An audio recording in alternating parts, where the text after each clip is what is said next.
তো আমার মনের একটি কথা আজকে অমিত আছে না এখন, অমিত আমার মনের একটা কথা আজকে এখানে বলেছেন যে আমরা অর্থনৈতিকভাবে সমৃদ্ধ হব, কিন্তু তার পূর্বেই আমাদেরকে শিক্ষা অর্জনটা করতে হবে। এটি আসলেই একেবারে খুব গুরুত্বপূর্ণ এবং অর্থ অঞ্চলের জন্য আমি বলবো শুধু নয়, সব জায়গার জন্য এটা অত্যন্ত প্রাসঙ্গিক। কারণ আমরা সবাই অর্থের পিছে ঘুরি এবং আমাদের অনেক মানুষ আছে, ওনারা চায় যে আমার ছেলে বা আমার পরিবার অর্থনৈতিকভাবে একটা সমৃদ্ধ হোক, এবং অনেকেই বলেন ভান্তে টাকার মূল্য আছে জগতে, এখন বিদ্যার মূল্য নাই। কিন্তু আমি বলবো এখনো পৃথিবীতে বিদ্যার মূল্য আছে। যেমন আপনাদের সাথে যদি কারো দেখা হয়, আপনাদের বন্ধু বান্ধবী জ্ঞাতি, আপনারা প্রথমে জিজ্ঞাসা করেন আপনার ছেলে মেয়ে কয়জন, তখন আপনারা উত্তর পান 2 জন বা 3 জন, 1 জন, 5 জন, 10 জন। তো ছেলে মেয়েগুলো কি করে? একটা ব্যবসা করে, একটা লেখাপড়া করে, আর একটা মানে চাকরি করে, এরকম। তো আপনার ছেলে মেয়েগুলো লেখাপড়া কে কি করেছে? তখন আপনারা বলেন কেউ মাস্টার্স করেছে, কেউ অনার্স করেছে, কেউ ডক্টরেট ডিগ্রি নিয়েছে, কেউ ডাক্তার হয়েছে, কেউ ব্যবসা করে। কিন্তু আপনারা কেউ প্রশ্ন করেন না আপনার ছেলে মেয়ের টাকা পয়সা কত আছে। এটা কেউ কখনো প্রশ্ন করে না। প্রশ্ন করে যে কি আপনার ছেলে মেয়ে লেখাপড়া কতটুকু তিনি বিদ্যা অর্জন করেছে, কতটুকু বিদ্বান, এই বিষয়টা মানুষ এখনো কি করে প্রশ্ন করে। এবং আপনি পৃথিবীতে এখনো একজন শিক্ষক যেভাবে সম্মান লাভ করে, আমি মনে করি আর কেউ এই অর্জন করেন। আপনি এমপি মিনিস্টার যে বলেন, আমাদের মাননীয় প্রধানমন্ত্রী, ওনার একটা ছবি, ওনার একজন শিক্ষক আনিসুল জামান, ওনাকে উনি চাদর গায়ে পরিয়ে দিচ্ছেন এত সুন্দর করে, এবং এক জায়গায় ওনাকে তিনি সালামও করেছেন, অর্থাৎ পায়ে ধরে এটা।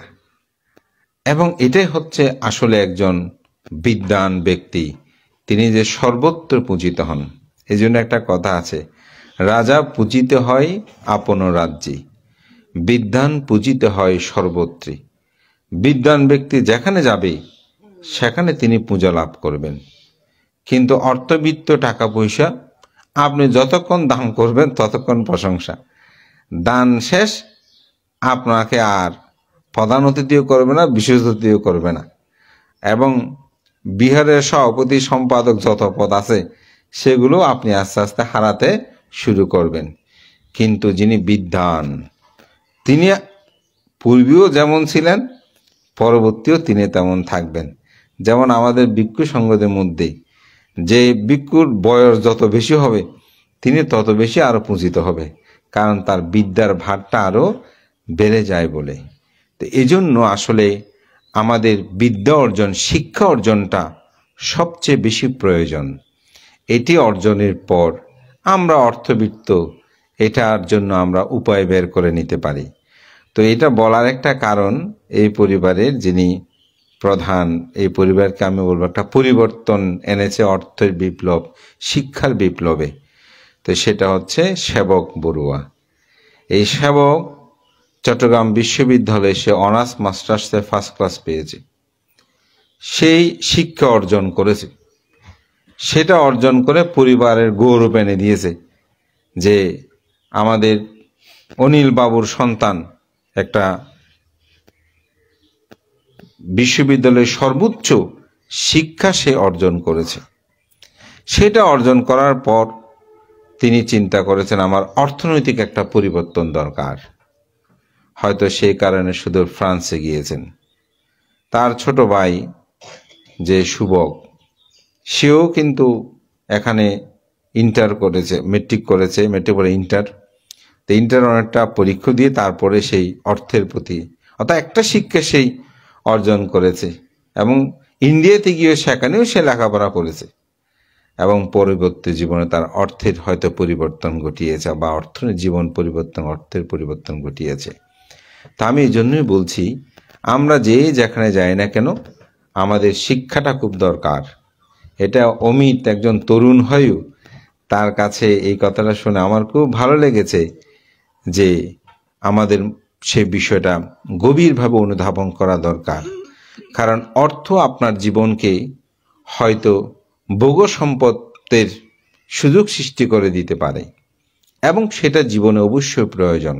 কারণ অর্থ না থাকলে বলে যে একটা তৃপ্ত হয় না। অর্থ না থাকলে বিহারে গেলেও আমি সেদিন হাসাতে হাসাতে এক জায়গায় বান্তরও ঠিক মতো কথা বলে না।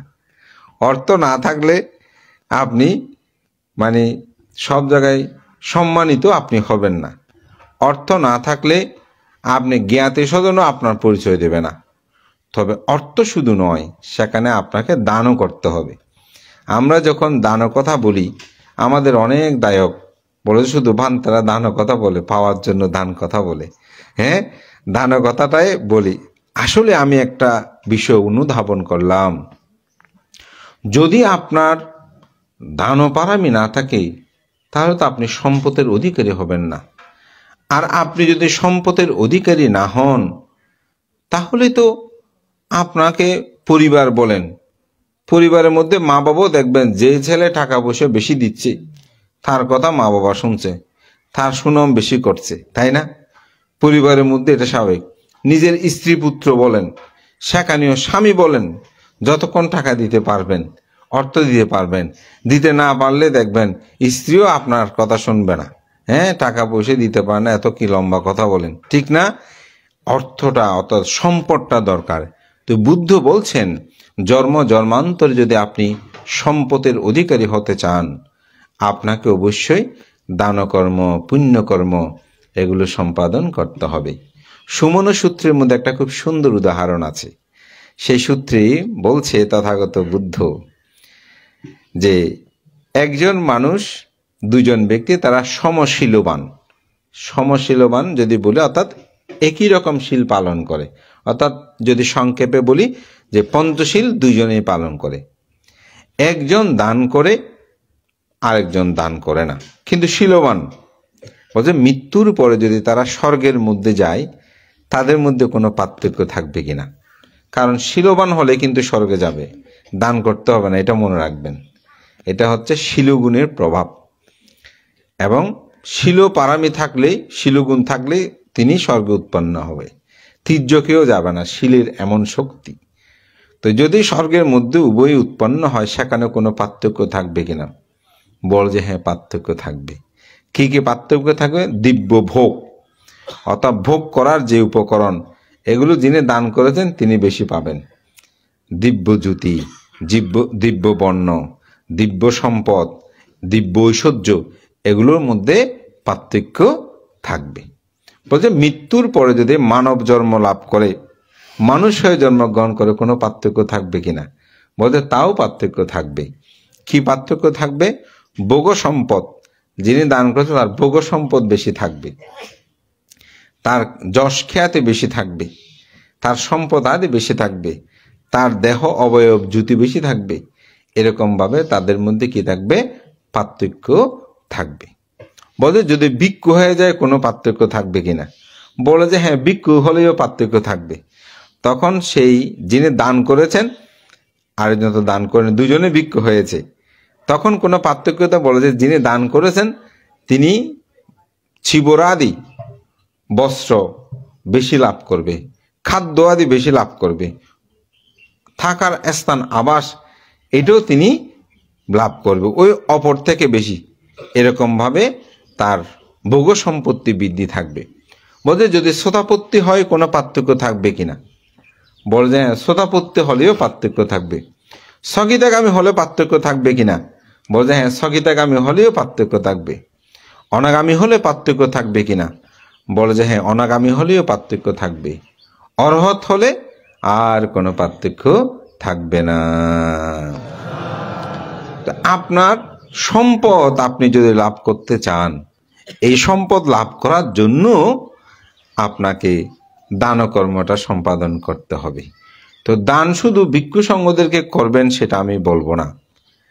আপনার জ্ঞাতি স্বজন একজন অসুস্থ হয়েছে, আপনি তাকেও দান করতে পারেন। সেদিন একজন আমাকে বলতেছে, বজবান তো উনি যে বাবানো কোচে সব টাকা বহন করতেছে, জানেন ওনার এক আত্মীয় খুব অসুস্থ, কিছু টাকা খোঁজে যে দেয় নাই, এগুলো বান্ধে শূন্য হবে। এখন আমি কি উত্তর দেব, সমস্যায় পড়ে গেছি। হ্যাঁ, তাই বললাম যে ভাবনাতে দিচ্ছে সেটাও পুণ্য হবে, আবার এদিকে জ্ঞানীকে দেওয়া যে দরকার, এটা আসলে ওনার করণীয় কর্তব্য, তো সেটাও করলে ওনার আরও বেশি পুণ্য হতো। তো এভাবেই আসলে মানুষ বলে ফেলে, অর্থাৎ শুধু ভিক্ষু সঙ্গকে আপনি দান করবেন তা না, আপনি আপনার জ্ঞাতি স্বজন আত্মীয় তাদেরকেও আপনারা দান, এটাও পুণ্য হবে। এটাও দান কর্মটা করাটা আমাদের প্রয়োজন দরকার। তো এইভাবে যারা পৃথিবীতে দান কর্মটা সম্পাদন করে সেই ব্যক্তিগণ জন্ম জন্মান্তরে তারা ভোগ সম্পত্তি লাভ করতে পারে। তো এই ভোগ সম্পদ লাভ করাটা খুব সহজ, খুব সহজ, কিন্তু জ্ঞান অর্জন করা এটা কিন্তু সহজ নয়। জ্ঞান অর্জন করতে হলে আপনাকে জন্ম জন্মান্তরে জ্ঞানের সাধনা করতে হবে। ভগবান তথাগত বুদ্ধ এক সময় তার একজন শিষ্য, যার নাম ছিল বাক্কলি, তিনি ধর্ম দেশনা করছেন। তো বুদ্ধ পাশে এসে দাঁড়ালো যে আমার শিষ্য ধর্ম দেশনা করছে এবং শুনতেছে। তো দেশনা করতে করতে বুদ্ধ, স্বাভাবিক আমরা দেশনা করতে করতে এদিক তাকাই না কে কিরকম শুনছে, হঠাৎ দেখছে যে পিছনে বুদ্ধ। তখন তাড়াতাড়ি সে দেশনা শেষ করে উঠতে চাইল। বুদ্ধ বললেন, হে বাক্কলি, তুমি দাঁড়াও, বসো, তুমি ধর্ম দেশনা করো। তুমি যদি শতবর্ষ ব্যাপী, কল্পকাল ব্যাপী ধর্ম দেশনা করো, তাহলে আমি কল্পকাল ব্যাপী ধর্ম দেশনা শ্রবণ করার জন্য আমি এই পৃথিবীতে অবস্থান করব। আমি শুধু এই জন্মেই ধর্ম দেশনা শুনেছি তা নয়, আমি জন্ম জন্মান্তর এরূপ ধর্মকথা শ্রবণ করেছি প্রজ্ঞাবান জ্ঞানবান হওয়ার জন্য। অর্থাৎ এখানে বুদ্ধ, তখন তার বইপত্র ছিল না, তখন ধর্ম কথাগুলোই ছিল জ্ঞান চর্চার একমাত্র মাধ্যম। তো সেজন্য জ্ঞান চর্চাটা আমাদের খুব বেশি প্রয়োজন। বান্তে জ্ঞান চর্চা করে কি হবে? আমরা যদি বইপত্র পড়ি, জ্ঞান অর্জন করে কি হবে? এই পৃথিবী জ্ঞান না থাকলে অচল হয়ে যাবে। বান্তে কেন? জ্ঞানহীন হলে মানুষ সমস্যায় পড়ে, জ্ঞানহীন হলে মানুষ সমস্যার সমাধান করতে পারে না। আর যাদের মধ্যে জ্ঞান আছে সে মানুষ সমস্যার সমাধান করতে পারবে। আপনারা একটা গল্প শুনেছেন, সেই গল্পটা হচ্ছে কালো যক্ষিণী জাতকের কথা অনেকে শুনেছেন। ওখানে একটা খুব সুন্দর কাহিনী আছে। তারা দুজনেই, সতীনী এবং জাল, তারা দুজনের অতীত জন্ম থেকে তাদের দ্বন্দ্ব। তো দ্বন্দ্ব হওয়ার কারণে একজন মানুষ হয়ে জন্মগ্রহণ করলো, আর একজন যক্ষিণী হয়ে জন্মগ্রহণ করলো। এখন যিনি মানুষ হয়ে জন্মগ্রহণ করলো সে যখনই বাচ্চা প্রসব করে তখন যক্ষিণী এসে সেগুলো নিয়ে যায়, খেয়ে ফেলে। তো সর্বশেষে সেই চিন্তা করলো আমার বাচ্চা তো মানে জন্মগ্রহণের পরেই চলে যায়, হারিয়ে যায়, নিয়ে যায়। তো এখন থেকে আমার বাচ্চাকে আমি আর ছাড়বো না। তো ভূমিষ্ঠ হওয়ার পর থেকে সে বুকে রাখে, যখন একটু হাঁটা চলা করতে শিখলো তখন সাথে সাথে রাখে। তো সে যখন একবার 7-8 বছরের বয়স হলো তখন তাকে নিয়ে বাপের বাড়িতে যাচ্ছে। তো যাওয়ার পথে এক পুকুর ঘাটে গিয়ে সেখানে বাচ্চাটাকে রেখে সে একটু মুখ ধুতে নেমেছে। ঠিক সেই সময় যক্ষিণী সেখানে এসে হাজির হলো, বাচ্চাকে ধরে সে নিয়ে পালিয়ে যাচ্ছে। তখন দৌড়ে গিয়ে তাকে ধরলো। তো ধরার পরে সেই বলছে না এটা আমার বাচ্চা, ও বলে যে আমার বাচ্চা। মানুষজন একেবারে জড়ো হলো। এখন ছেলেটাও, ওর যক্ষিণী কিন্তু মায়ের একটা রূপ ধারণ করে ফেলেছে। এখন ছোট বাচ্চা, সে মা খানিকক্ষণ ওকে ডাকে, খানিকক্ষণ ওকে ডাকে, কিন্তু কোনোরূপ কোনটা মা এটা নির্দিষ্ট করতে কেউ পাচ্ছে না। শেষে সে সময় একজন পণ্ডিতের কাছে গেল। তো পণ্ডিতের কাছে নিয়ে গিয়ে বলল যে এই বাচ্চাটা কার, এটা আপনি একটু নির্ধারণ করে দেন। তো তিনি বলছেন, ও এখন ছেলে মা যক্ষিণীকেও ডাকে, যক্ষিণী যেহেতু সে মানুষ রূপ ধারণ করেছে, আবার আসল মাকেও ডাকে। এখন কোনটা প্রকৃত মা সেটা কিন্তু ধরতে পারছে না। তো ওই পণ্ডিত কি করেছেন, তিনি বলছেন ঠিক আছে, তোমরা যখন দুজনেই যেহেতু বাচ্চা বলে দাবি করছো এবং ছেলেটাও যেহেতু একবার মা ওকে ডাকছে একবার ওকে ডাকছে, তাহলে একটা কাজ করি, সন্তানটাকে দ্বিখণ্ডিত করি, অর্থাৎ মাঝখানে কেটে ফেলি, দুইজনে দুই ভাগ নিয়ে চলে যায়। এখন খেয়ে মানবে এটা? তো যক্ষিণীর সাথে সাথে বলল ঠিক আছে ঠিক আছে, আপনার বিচার, মাঝখানে আপনি কেটে দিয়ে দেন। কিন্তু যিনি আসল মা তিনি বলছেন না না, যদি কেটে ফেলে তাহলে তো আমার সন্তান মরে যাবে। বলে যে না, আপনি কাটবেন না, ওনার কাছে দিয়ে দেন, যেন আমার সন্তান, একটা সত্য, আমার সন্তান যেন নিরাপদ থাকে। কাকে? ওই যক্ষিণীকে দিয়ে দিতে চাচ্ছে। তো এখানেই বের করলো আসলে আসল মা কে, বের হয়ে গেছে না? এটাই হচ্ছে জ্ঞান। যদি আপনি জ্ঞানী না হন, বুদ্ধিমান হবেন কিভাবে? এই বুদ্ধিমান দিয়ে জগৎটাকে সমাধান করতে বুদ্ধ বলছেন এই বুদ্ধিসত্ত্বটাই ছিল আসলে আমাদের তথাগত, ওই মানুষটাই ছিল তথাগত গৌতম বুদ্ধ, তার বুদ্ধিসত্ত্ব জীবন। তো এই জন্য আসলে জ্ঞানটা আমাদের দরকার জীবনের প্রতিটি ক্ষেত্রে। এই জ্ঞান ও চর্চাকেই বুদ্ধ ধর্ম দর্শনে বলা হচ্ছে প্রজ্ঞার চর্চা। আজকে এখানে পবিত্র ত্রিপিটক দান হচ্ছে।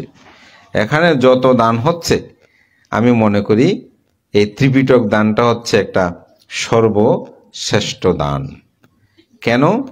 ভগবান তথাগত বুদ্ধ যখন পরিনির্বাপিত হচ্ছেন, তখন বুদ্ধ আনন্দ প্রমুখ ভিক্ষু সংঘকে বলছেন, হে আনন্দ, হে ভিক্ষু সংঘ, তথাগত বুদ্ধির রূপকায় বা দেহকায় বুদ্ধ পরিনির্বাপিত হলেও ধর্মকায় বুদ্ধ বিদ্যমান এবং তোমাদেরকে শাস্তারূপে শাসন করবে আমার প্রতিটি বাক্য। তো রূপকায় মানে কি? দেহ। আর ধর্মকায় হচ্ছে কি? বুদ্ধের বাণীসমূহ। তো বুদ্ধের এই বাণীসমূহ ৮৪,০০০ ধর্মস্কন্ধ বলা হয়। এই ৮৪,০০০ ধর্মস্কন্ধ, স্কন্ধ কি? আপনারা তো সবাই স্কন্ধ, ৮৪,০০০ ধর্মস্কন্ধ শোনেন। তো আসলে স্কন্ধ কাকে বলে? খুব সহজ, একটু বললেই আপনারা বুঝবেন। যেমন আপনারা বলেছেন বুদ্ধাং শরণাং গাচ্ছামি, বলেছেন না? আমি বুদ্ধের শরণ গ্রহণ করছি, এটা হচ্ছে একটা স্কন্ধ। পাণাতিপাতা বেরামানি শিক্ষাপদাং সমাদিয়ামি, প্রাণী হত্যা থেকে বিরত থাকা শিক্ষাপদ গ্রহণ করছি, এটা একটা স্কন্ধ। আবার রূপ একটা স্কন্ধ, বেদনা এটা স্কন্ধ, সংজ্ঞা একটা স্কন্ধ, নির্বাণ একটা স্কন্ধ, চৈতসিক চিত্ত, এগুলো এক একটা শব্দ স্কন্ধ। এটাকে বলছে যে বাক্য বা যে শব্দ একটি ভাবোত্তক প্রকাশ করে তাহাকে বলা হয় স্কন্ধ। তো বুদ্ধ এরকম ৮৪,০০০ ধর্মস্কন্ধ ত্রিপিটকে আমরা দেখতে পাই। তার মধ্যে ৮২,০০০ স্কন্ধ হচ্ছে বুদ্ধ ভাষিত, আর ২,০০০ হচ্ছে তার শ্রাবক সঙ্গ, অরহত ভিক্ষু সঙ্গ যারা ছিলেন তাদের ভাষিত। এই সমগ্র স্কন্ধকে নিয়ে বলা হয় ত্রিপিটক। তো বুদ্ধ পরিনির্বাণের পর আসলে প্রথম যে বুদ্ধ সঙ্গীত অনুষ্ঠিত হয় সপ্তপূর্ণী গুহায়, তখন কিন্তু ত্রিপিটক বলতো না, তখন বলা হতো সূত্র এবং বিনয়, দুটি ভাগে ভাগ করা হয়েছিল। যখন বুদ্ধের পরিনির্বাণের ৩ মাস পর প্রথম সঙ্গীতি, বুদ্ধের পরিনির্বাণের ১০০ বছর পর আরেকটি সঙ্গীতে অনুষ্ঠিত হয়, এটাকে বলা হয় দ্বিতীয় সঙ্গীতি। সঙ্গীতে মানে সম্মেলন, ভিক্ষু সংঘদের সম্মেলন। সেই সম্মেলনেও ধর্ম এবং বিনয় হিসেবে সংজ্ঞায়িত করা হয় বুদ্ধের বাণীসমূহকে। যখন বুদ্ধের পরিনির্বাণের 218 বছর পর সম্রাট অশোক তিনি বুদ্ধ ধর্ম গ্রহণ করে এবং তার পৃষ্ঠপোষকতায় তৃতীয় সঙ্গীতে অনুষ্ঠিত হয়, তখন ধর্মকে দুটি ভাগে ভাগ করে। একটা হচ্ছে সূত্র আর একটা হচ্ছে বিনয়, সূত্র এবং অভিধর্ম। এই দুটি ভাগে ভাগ হয়, বিনয় যথার্থ বিদ্যমান থাকে।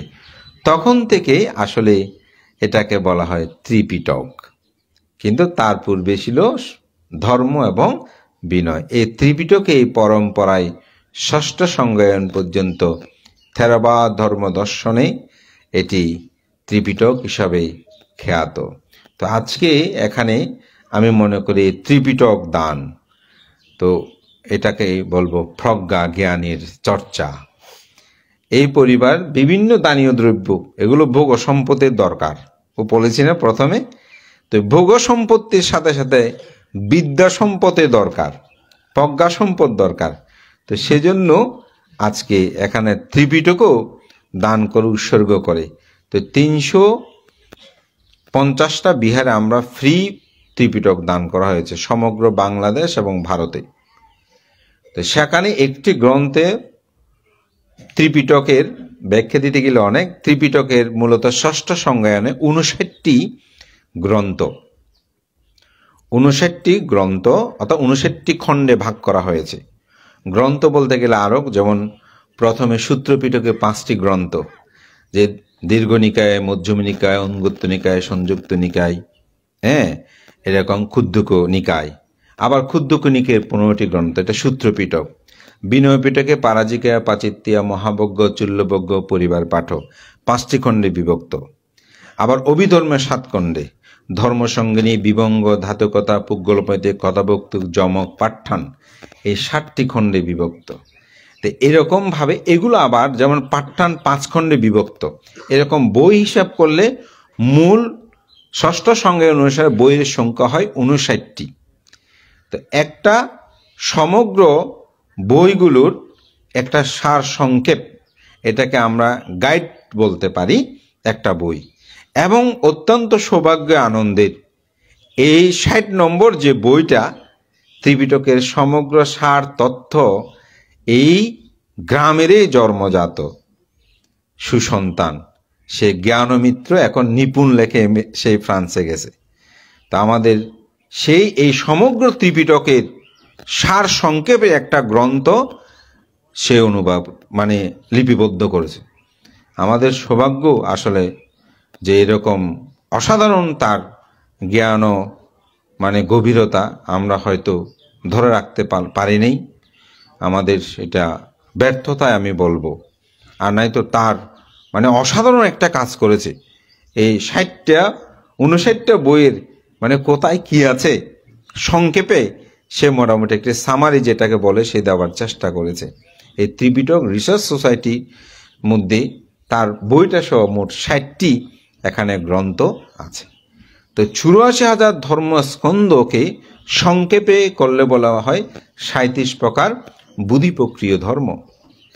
37 প্রকার বুদ্ধিপ্রক্রিয় ধর্ম কি এটা আপনারা অনেকে জানেন, যার 4 স্মৃতিপ্রধান, 4 সম্মুখ প্রধান, এরকমভাবে বিভাজন আছে। এটাকে সংক্ষিপ্ত করলে বলা হয় আর্যাষ্টাঙ্গিক মার্গ। আর্যাষ্টাঙ্গিক মার্গের সংক্ষিপ্ত সারকে বলা হয় চতুরার্য সত্য। চতুরার্য সত্যের সংক্ষিপ্ত সার হচ্ছে শীল, সমাধি, প্রজ্ঞা, এবং শীল, সমাধি, প্রজ্ঞারও সংক্ষিপ্ত সার বলা হচ্ছে শুধুমাত্র প্রজ্ঞা।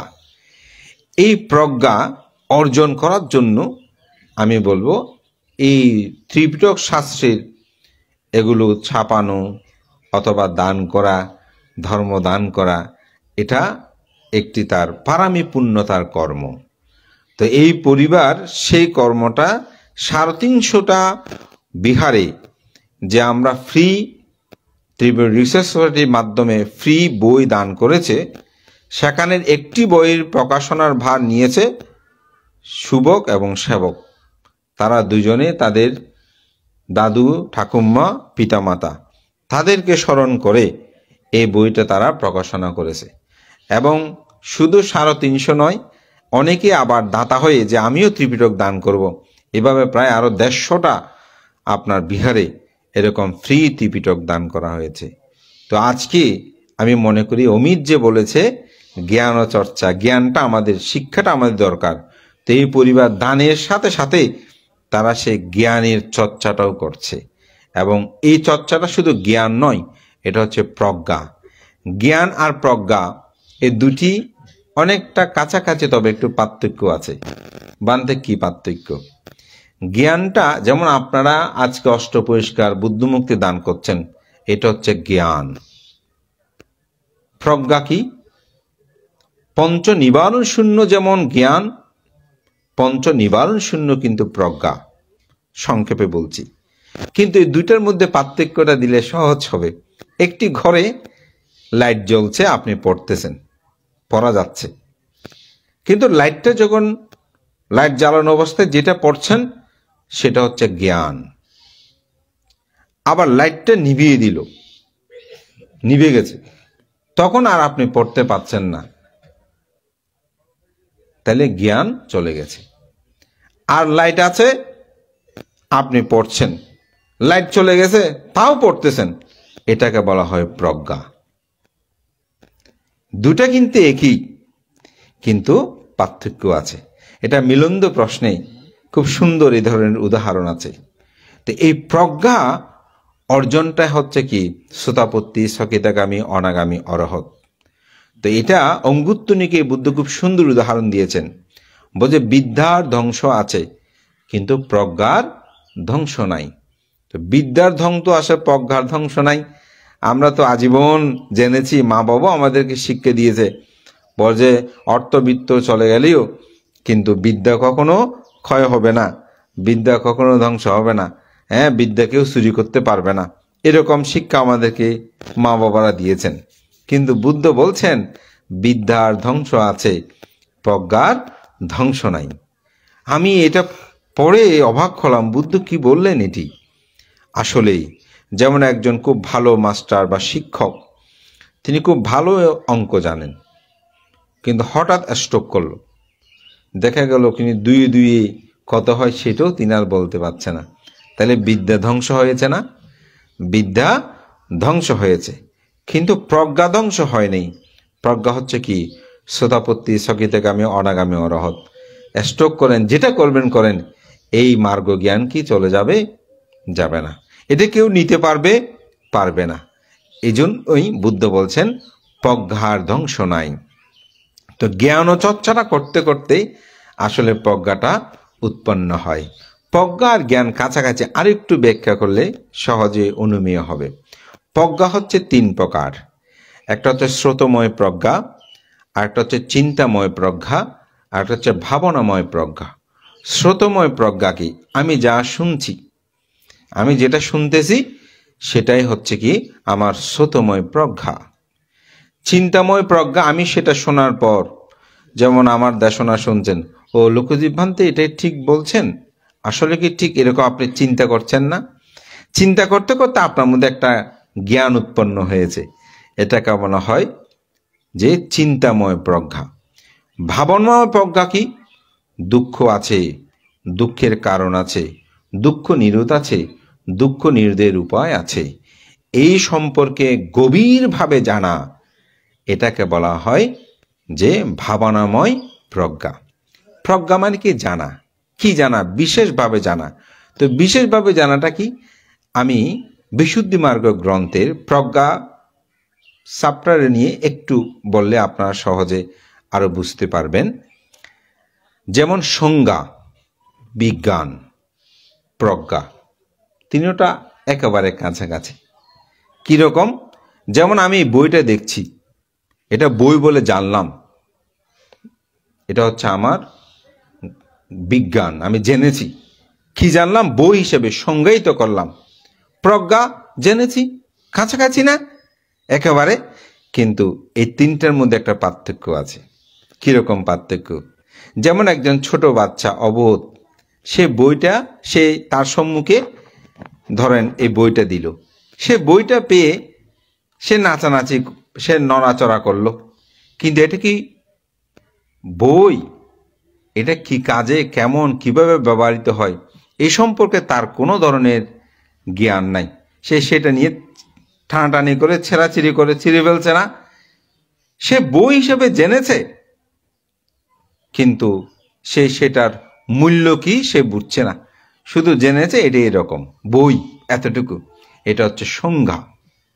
বিজ্ঞান এই বইটা কি কি আছে কি কি নেই, এই বইটা কে তৈরি করেছে এই বিষয়ে তার জ্ঞান নাই, কিন্তু এটা আবিষ্কৃত হয়েছে, অর্থাৎ সে আবিষ্কার করছে, এটা বই হিসেবে সে জেনেছে, এতটুকু তার সীমানা। কিন্তু প্রজ্ঞা, এই বইটা কে লিখেছেন, বইয়ের ভিতরে কি আছে, এটা পড়ার মাধ্যমে আমার কি জ্ঞান অর্জন হবে, তার যথার্থভাবে উপলব্ধি করতে পারা, এই বিশেষভাবে এটাকে দেখা, যেটাকে আমরা বিদর্শন বলি না, এই বিশেষভাবে এটাকে দেখলে সেটাই হবে প্রকৃত। তো বিশেষভাবে দেখার জন্য আমাদের একটি বিষয় প্রয়োজন, সেটা হচ্ছে প্রজ্ঞা। প্রজ্ঞা ছাড়া আসলে বিশেষভাবে কোনো কিছু দেখা সম্ভব নয়। এজন্য আজকে এই যে ত্রিপিটক দান, এটি আমি মনে করি জন্ম জন্মান্তরে প্রজ্ঞা অর্জনের জন্য, এটি আরো বিদ্যা থেকে আরো গভীর এটি অর্জনের পারামি পূর্ণতা করছেন, এবং এটি যথার্থ আমি মনে করি সাধুবাদ জানাই। এই চর্চা যেন আমাদের মধ্যে হয়। এই পৃথিবীতে যত ভোগ্য যত কিছু আছে এগুলো আসলে অতীব ক্ষণস্থায়ী। এই জন্যই বুদ্ধ বলছেন, কোন হাস্য কিমানন্ধ নিঃসংপজ্জালিতে সতি অন্ধকারেনা ও নাদ্ধা পাদিপং না গবিষ্যতি। যে কিসের আনন্দ কিসের হাস্য, আমরা যে তো আনন্দ অমুক সমুক আশা করছি, দেখেন তো একেবারে ক্ষণস্থায়ী না। গত পরশুদিন 16 তারিখ এত কথা বললাম, ভান্তের সাথে কথা হলো, তখনও বলে নাই যে আমার এরকম ব্যাধি, আজকে তিনি ভোরেই চলে গেলেন। অর্থাৎ আমাদের এত আনন্দ খুশি এগুলো যে কোনো সময় ভঙ্গুর, যে কোনো সময় এগুলো হারিয়ে যেতে পারে। তো বুদ্ধ সেজন্য বলছেন, এত কিসের আনন্দ এত কিসের হাস্য।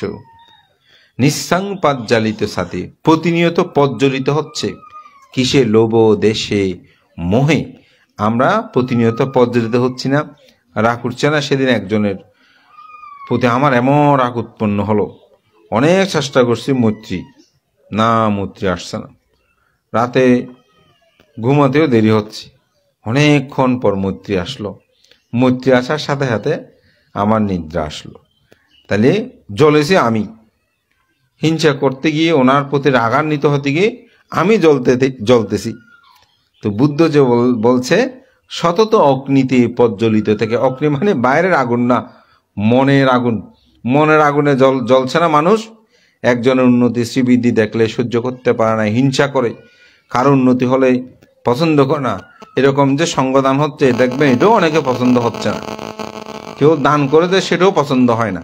অনেক আছে তো বলে যে বান্ধবদের এত দান দেওয়ার দরকার কি, এরকম আছে অনেক মানুষ। হ্যাঁ হ্যাঁ, এই ধরনের মানুষ আমাদের উপাসক বোধহয়, উনি তো ফেসবুক চালায়, ফেসবুকে তো ওনার এগুলো দেখার কথা। হ্যাঁ, প্রতিনিয়ত তো ভিক্ষুদের বিরুদ্ধে আছে, এটা সেটা অমুক সমুক ধর্ম সব পোশাক আশাকের মধ্যে চলে গেছে এখন। তো উপাসক নাই কেমন করে বলবেন আপনি?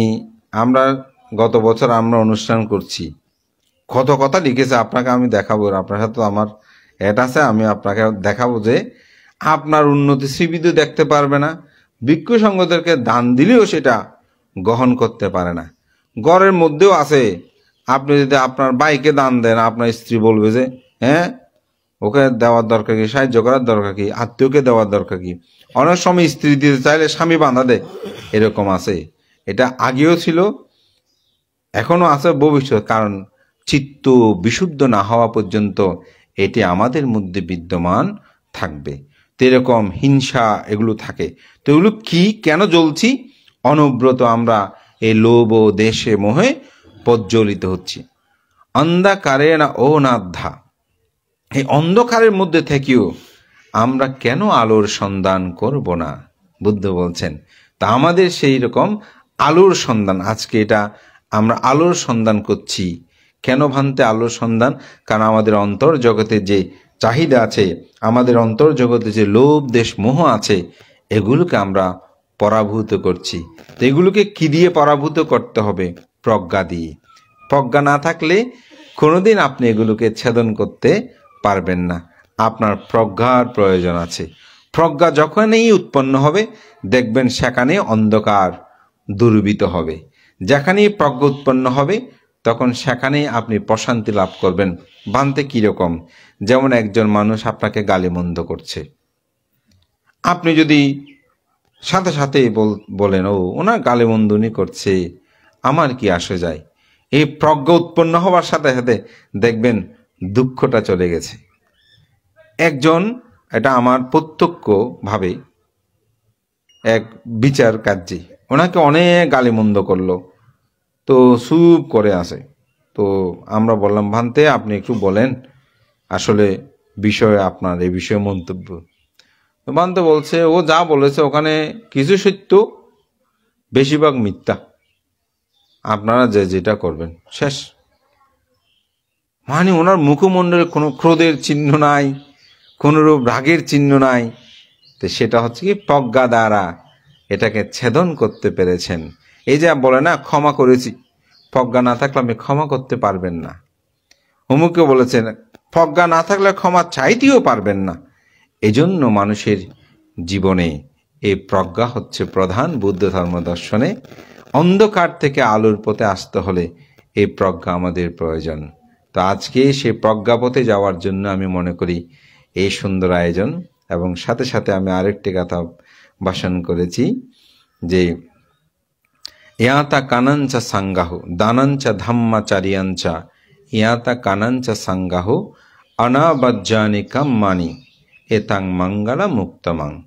অর্থাৎ মঙ্গলসূত্রটা বলা হচ্ছে যে দান দেওয়া, দানের কথা বলে দিয়েছি, ধর্মচারণ করা, আমাদের শ্রদ্ধেয় দেবমিত্র ভান্তে বলতেন, শুনে এটাকে আপনাকে অবশ্যই আচরণ করতে হবে। আচরণ করা, জ্ঞাতিগণের হিত সাধন করা। জ্ঞাতিগণের হিত মানে কি? অর্থাৎ আত্মীয়। তো জ্ঞাতিগণকে দুটি ভাগে আপনি হিত উপকার করতে, একটা জীবিত অবস্থায় আর একটা হচ্ছে মৃত্যুর পরে।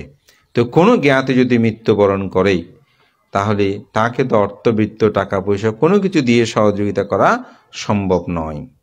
তো সেক্ষেত্রে সম্ভব কি? তাকে পুণ্যদান করা।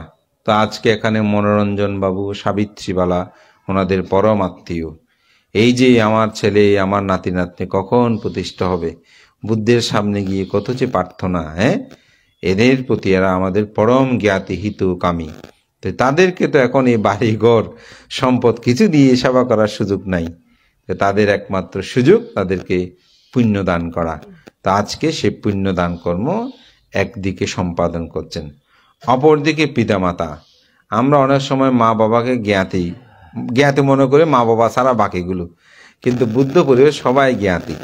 তাহলে মা বাবাও আমাদের পরম জ্ঞাতি। তো সে মা বাবা, তাদেরকেও আজকে স্মরণ করে তারা যেন দীর্ঘ জীবন লাভ করতে পারে, এই প্রত্যাশাই আয়োজন করেছেন। তা আমি বলবো যে শুভক এবং সেবক তারা দুজনেই অনেক সুখী হবেন। মানতে কেন? যারা পিতামাতার প্রতি শ্রদ্ধাশীল, পিতামাতার প্রতি করণীয় কর্তব্য যথার্থ সসম্পূর্ণ করেন এবং কৃতজ্ঞ পরায়ণ। আমার ভাগিনা, আমি ভাগিনা ডাকে, আমাকে মামা ডাকে। আসলে আমি বেশি কিছু করতে পারিনি, তখন আমি ভিক্ষু হিসেবেও ছোট ছিলাম, বা এখন বড় হয়েছে তা না, হয়তো সে সময় দান ধর্ম বেশি করা প্রাপ্ত আমার সুযোগ হয় নাই। তবু তার মধ্যে যে একটা কৃতজ্ঞতা বোধ, এবং এই পরিবারে যতবার তারা বিদেশ থেকে এসেছে এবং তাদের একটা ধর্ম আমি দেখতেছি যে সেবক আসলো, গতবার সেবক সেই সময় এসে তারা একটা সঙ্গদান করেছে, এবারেও এসে সে আয়োজনটা করেছে। অর্থাৎ চিন্তা করে না, আমাদের জ্ঞাতি স্বজন আমরা তাদের সবাইকে একসাথে পাবো, মা বাবাকে নিয়ে একটা পুণ্যকর্ম করব। এগুলো আমি মনে করি কোনোদিন নিঃশেষ হবে না। আমি দেখেছি ভিক্ষু হোক দায়ক হোক, যারা দান করেছে ভিক্ষুর মধ্যেও সে দরিদ্র হয়নি, দায়কের মধ্যে দান করে দরিদ্র হয়েছে, এমন উদাহরণ আমার জীবনে আমি এখনো দেখিনি, যদি নিয়ম মাফিক দান করে। কারণ বুদ্ধ সম্পদকে 4টি ভাগে ভাগ করতে বলেছেন, 2 ভাগ আপনার নিজের জন্য, অর্থাৎ নিজে খরচ করতে হবে নিজের প্রয়োজন, পরিবার চালাতে। 1 ভাগ আপনাকে জমা রাখতে হবে আপদ বিপদের জন্য, আরেক ভাগ আপনি দান করবেন। এই নিয়মভাবে যদি কোনো মানুষ দান ও কর্ম করে, তিনি কখনো নিঃশ্বাস হয় না, তাদের কখনো সম্পদ হানি হয় না, শেষ হয় না। আপনার অনাথ প্রেণীর শ্রেষ্ঠীর জীবন থেকে শুরু করে আমরা বহু উদাহরণ পাই। তো সেজন্য এই পরিবারকে আমি সেটা বলবো, তারা পিতামাতার প্রতিও আজকে সেই করণীয় কর্তব্য।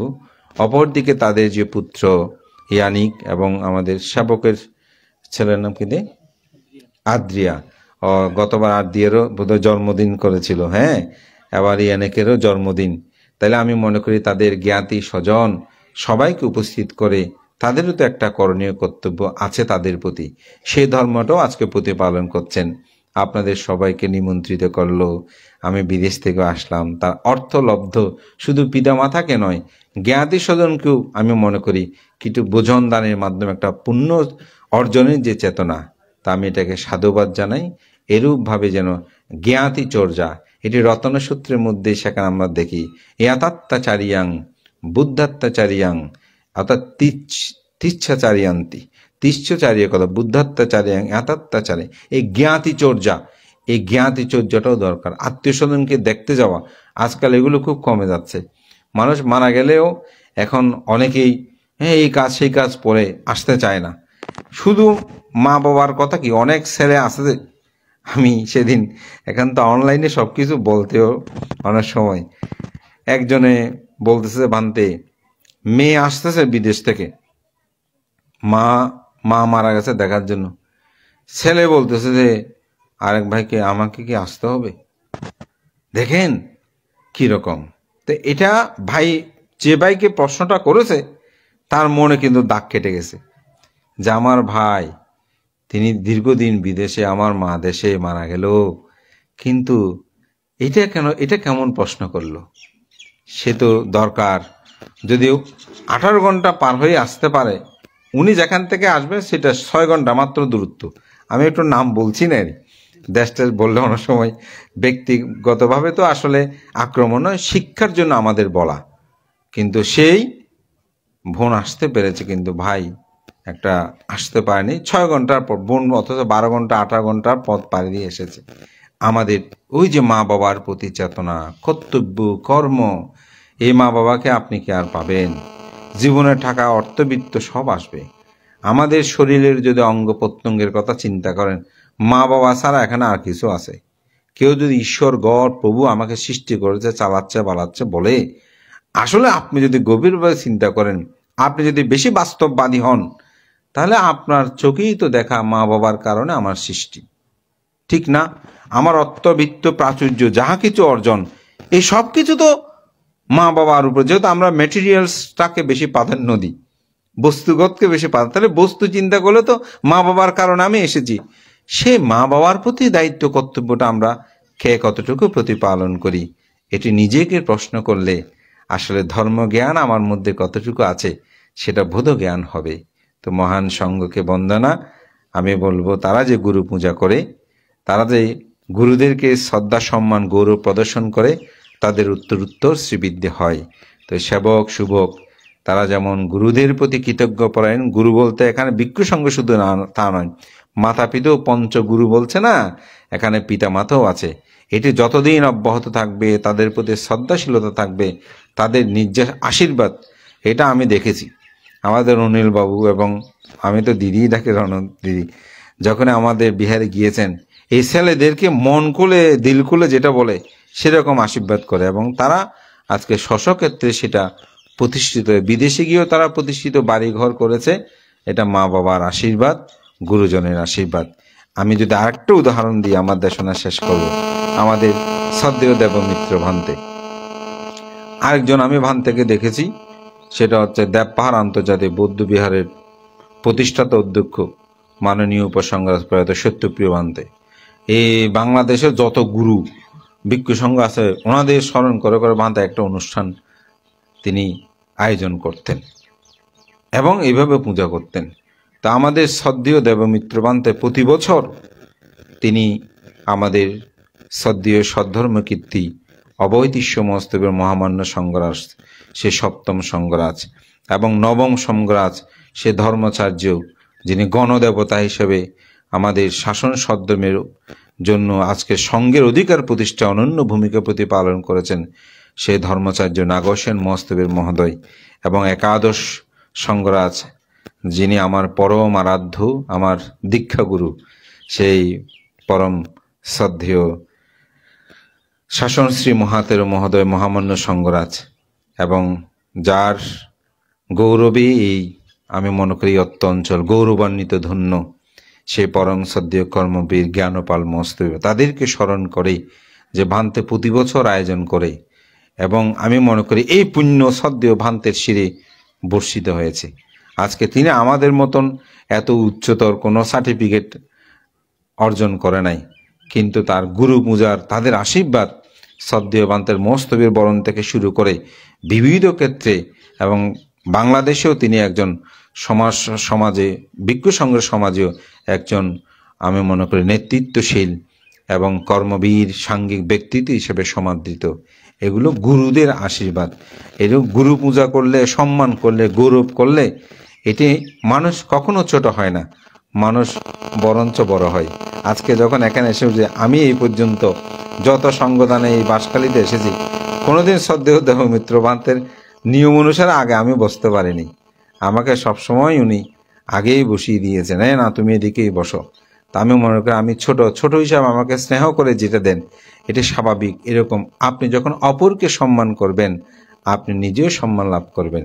তো সুতরাং ভান্তে এটার যে আয়োজন করে, আমি মনে করি এটাখানে আমাদের সকলেই সর্বোত্তক সহযোগিতার মাধ্যমে এটি যেন দীপ্তমান থাকে।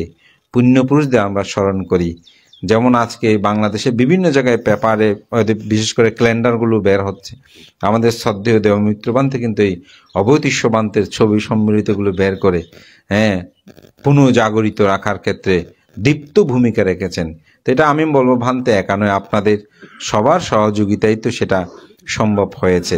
সুতরাং আপনার সেরূপভাবে প্রতিনিয়ত, গতবার কিছুদিন আগে আসলাম যে ভান্তে যেভাবে বিশাল ঘেরা দিলেন এবং সেখানে যে জায়গাটা নিয়েছেন এত বড় বিহার, আমি মনে করি এগুলো ভান্তে রক্ষণাবেক্ষণের ক্ষেত্রে ভিক্ষু সংঘদের যে ভূমিকা, আমি মনে করি আমরা দায়করা অনেক সময় শুধু ত্রুটিগুলো দেখি যে ভান্তে এটা এমন অমুক, কিন্তু গুণগুলো যখন আপনি দেখবেন তখন দেখবেন আসলে একজন ভিক্ষুর জীবন, তিনি যে ত্যাগ ও গুণমহিমা, এটা আসলে অভাবনীয়। আমি আমার পবিত্র ভিক্ষু জীবনে আমি অনেক পুণ্যবান শেষ ভিক্ষু সংঘদেরকে খুব নীরব থেকে আমি ভেবে দেখেছি, আসলে তাদের এক একটি গুণধর্মতা যেটা আমার মধ্যেও আসলে বিদ্যমান নাই। তো সেজন্য আমি মনে করি আমাদের সেরূপ সুন্দর শুভদৃষ্টি, প্রজ্ঞাদৃষ্টি যেন আমাদের সবার মধ্যে বিদ্যমান থাকে। মহান সংঘকে বন্দনা জানিয়ে আমি শুভক সেবক তাদের পরিবারকে আমি ধন্যবাদ জানাই। তারা কোনোদিন আমাকে ভুলে নাই, প্রতিটি অনুষ্ঠানে প্রতিটি ক্ষেত্রে। আজকেও আসার জন্য বলছে, ফ্রান্স থেকে বলছে ভান্তে আপনি কোন দিন পারবেন সেটা ঠিক করে তারপর ভান্তের সাথে সহ কথা বলবো। ভান্তও যেদিন পারে সেভাবেই তারা আয়োজন করে বারংবার আমাকে প্রীত করে, আমাকে কৃতজ্ঞতার পাশেও বলবো আমাকে আবদ্ধ করে।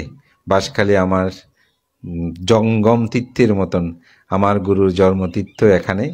সেই পরম যিনি, আমি বলবো এদেশে যে আমরা যে ভিক্ষু সংঘ আছে তাদের মধ্যে অনন্য সেই পরম শ্রদ্ধেয় আমার মোদীয় আচার্য গুরুদেব বিদেশনাচার্য বিমুক্তি ভারতী ভদন্ত রত্নপ্রিয় মহস্তবীর মহোদয়। গতকালকের একটা ঘটনা আপনারা অবাক হবেন। আমাদের একটি আশ্রম আছে, সেটা আশ্রমের আসলে বীর বাহাদুর সাহেব অনেকটা পৃষ্ঠপোষকতা আছে ওই প্রতিষ্ঠানে। তো আমি সহ আমাদের দিলীপবাবু পরিকল্পনা করলাম যে একটু মন্ত্রী মহোদয় আসবে, সবাই ওনাকে ফুল টুল দিচ্ছি। তো আমাদের ছেলেগুলোকে নিয়ে গেল।